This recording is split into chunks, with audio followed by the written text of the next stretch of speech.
আচ্ছা, মিজানুর রহমান আল আজারি যশোর মাহফিলে বলছেন একদল খেয়ে গেছে আরেক দল খাওয়ার জন্য রেডি, এই নিয়ে কিছু বলেন, কথা তো ঠিক।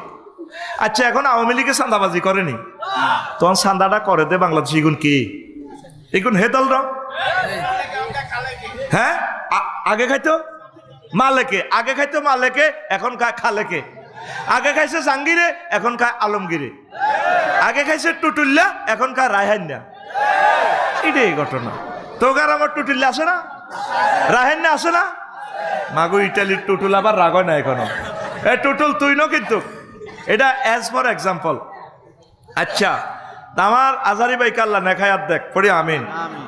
তারপর আরেকজন লিখছে, আসসালামু আলাইকুম স্যার, কেমন আছেন? জনগণের আফা দিল্লিতে কেমন আছেন?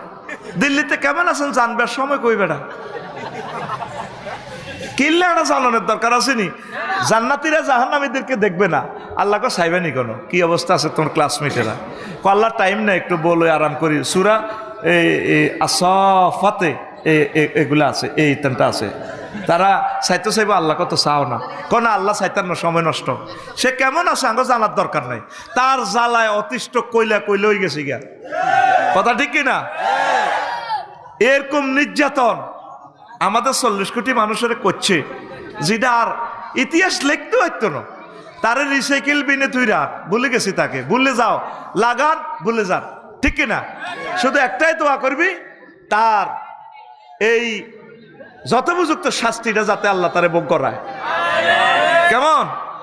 শেষ 4টা প্রশ্নের জবাব দিয়ে দিলাম।